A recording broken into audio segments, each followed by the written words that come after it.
اعوذ باللہ من الشیطان اللعین الرجیم بسم اللہ الرحمن الرحیم۔ السلام علیکم یا علی مدد۔ مومنین و مومنات کی خدمت میں آج ایک بے انتہا مجرب اور جلالی ترین وظیفہ عمل والدہ باب الحوائج بی بی ام البنین کی بارگاہ سے لے کر آئے، حق ام البنین کا واسطہ دے کر جو بھی بندہ مومن یا مومنہ اس وظیفے و عمل کو کرے گا، خود ابا عبداللہ الحسین علیہ السلام اور ابا الفضل العباس علمدار اس بندہ مومن یا مومنہ کی مدد کے لیے آئیں گے۔ لازماً آپ کی حاجات کو قبول و مقبول کیا جائے گا۔ اگر آپ اپنی زندگی میں جاگتی ہوئی آنکھوں کے ساتھ معجزات کو ہوتا ہوا دیکھنا چاہتے ہیں تو یہ بے انتہا مجرب اور آسان ترین وظیفہ عمل جو بدھ، جمعرات اور جمعہ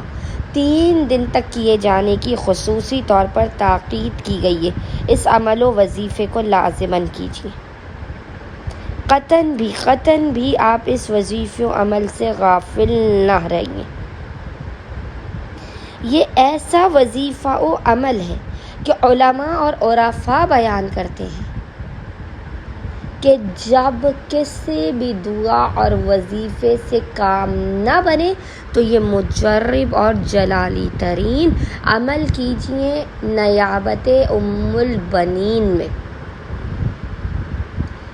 اتنا یہ مجرب ترین وظیفہ عمل ہے کہ چھوٹے بچے بھی سکون سے آسانی کے ساتھ اس وظیفے عمل کو کر سکتے ہیں۔ بدھ، جمعرات اور جمعہ 3 دن خصوصی طور پر آپ اس وظیفہ عمل کو کیجیے، لیکن اگر کبھی کسی شدید پریشانی یا مصیبت اور رنج و بلا کا آپ شکار ہو یا آپ کو فوراً آپ کی مراد چاہیے تو آپ کسی بھی 3 دن تک لگاتار اس وظیفہ عمل کو کر سکتے ہیں، ورنہ بدھ، جمعرات اور جمعہ ان 3 دنوں میں آپ نے بعد نماز مغربین سے لے کر آدھی رات تک جب بھی آپ کو فرصت کے لمحات ملے آپ نے بی بی ام البنین کے اس مجرب اور جلالی ترین وظیفہ عمل کو واجب سمجھ کر کرنا ہے۔ عمل کرنے سے پہلے آپ نے باوضو ہونا ہے اور یقین اور اطمینان کی معراج پر قائم رہتے ہوئے اگر آپ نے اس جلالی و مجرب ترین وظیفہ عمل کو کیا تو باخدا یہ عمل اتنی تاثیر رکھتا ہے، اتنا اثر رکھتا ہے یہ عمل کہ اگر آپ پہاڑ کی جگہ سے ہلنے کی دعا کریں تو باخدا پہاڑ حق ام البنین کے صدقے میں اپنے مقام سے ہٹ کر ریزہ ریزہ ہو جائے۔ بس مومنین و مومنات نے کرنا یہ کہ بدھ، جمعرات اور جمعہ ان 3 دنوں تک روزانہ بعد نماز مغربین سے لے کر آدھی رات تک جب بھی آپ کو فرصت کے لمحات ملے آپ نے باوضو ہونا اور باوضو ہونے کے بعد آپ نے سب سے پہلے 2 رکعت نماز حاجت مثل نماز فجر کے پڑھ کے ام البنین کی بارگاہ میں پیش کرنی ہے۔ اچھا، اب نماز حاجت 2 رکعت مثل نماز فجر کے پڑھنے کے بعد آپ نے مصلی ہی پر بیٹھ کر بنا کسی سے کلام کیے محمد اور آل محمد پر اول و آخر 3 مرتبہ 3 ٹائمز درود بھیجنے کے درمیان میں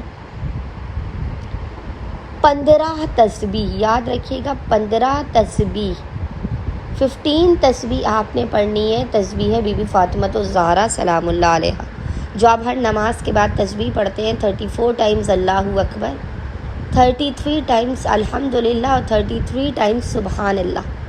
اس تسبیح زہرا کو آپ نے 15 مرتبہ پڑھنا ہے۔ پہلی مرتبہ آپ نے تسبیح بی بی فاطمہ الزہرا سلام اللہ علیہا پڑھ کے رسول خدا کو ام البنین کی نیابت میں ہدیہ کرنی ہے۔ دوسری مرتبہ پڑھ کے امیر المؤمنین کو ہدیہ کرنی ہے۔ تیسری مرتبہ پڑھ کے ماں فاطمہ الزہرا سلام اللہ علیہا کو ہدیہ کرنی ہے۔ پھر امام حسن مجتبیٰ، امام حسین، امام زین العابدین مطلب 4 معصومین کو آپ نے ایک تسبیح بی بی فاطمہ الزہرا سلام اللہ علیہا ام البنین کی نیابت میں پڑھ کے ہدیہ کرنی ہے۔ 14 تسبیحیں یہ ہو گئیں، اور جو آپ نے 15ویں تسبیح بی بی فاطمہ الزہرا سلام اللہ علیہا پڑھی ہے وہ آپ نے ام البنین کی نیابت میں ابو الفضل العباس علمدار کی بارگاہ میں ہدیہ کرنی ہے۔ 15 آپ نے تسبیح بی بی فاطمہ الزہرا سلام اللہ علیہا پڑھنی ہے، ایک تسبیح 14 معصومین کو ام البنین کی نیابت میں، اور ایک تسبیح آپ نے ابو الفضل کو نیابت ام البنین میں ہدیہ کرنے کے بعد پیشانی کو سجدہ پر رکھ کر روتے ہوئے گڑ گڑاتے ہوئے بنا کسی سے کلام کیے حالت سجدہ میں آپ نے 72 مرتبہ 72 ٹائمز پڑھنا ہے، یا ام العباس ادرکنی، یا ام العباس ادرکنی، اور ام البنین کو حق ابو الفضل کا واسطہ دے کر حاجات کو طلب کرنا ہے، مسائل کے خاتمے کی، رزق و کاروبار میں برکت، بخت و مقدر کے ستارے کے بلند ہونے کی دعا کرنی ہے۔ انشاءاللہ تعالی خداوند متعال آپ کی خالی جھولیوں کو لازماً بھر دے گا، اور ابو الفضل اپنی والدہ کے حق کے صدقے میں خود آپ کی مدد کو آئیں گے۔ اللہم صلی علی محمد و آل محمد وعجل فرجہم اجمعین۔